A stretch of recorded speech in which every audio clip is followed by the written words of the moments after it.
Hello everyone, welcome back. In the previous lecture, we learned how to insert one array in the beginning of another array.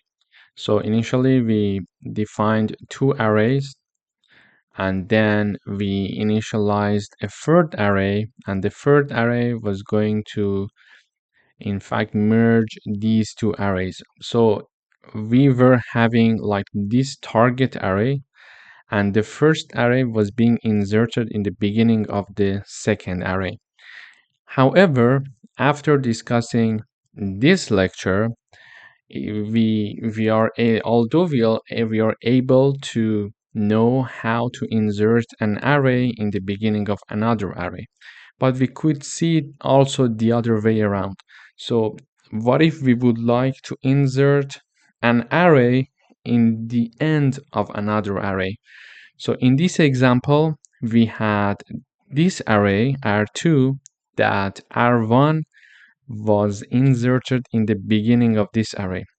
Seeing it the other way around, we could mention that the array 2 like to be inserted at the end of the array 1.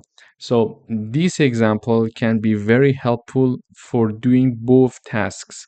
So you can either mention that write a program that inserts one array in the beginning of another array, meaning that array 1 is inserted in the beginning of array 2, or we could write a program that insert array 2 at the end of array 1, because when I run the program, we see the resulting array is 10, 20, 30, the first array, then 40, 50, 60, the second array.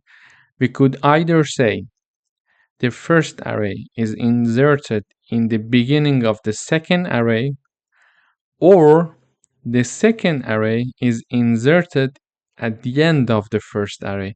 So both of them are the same.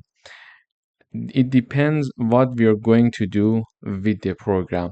This video is just to show you we could see things differently for one specific coding task.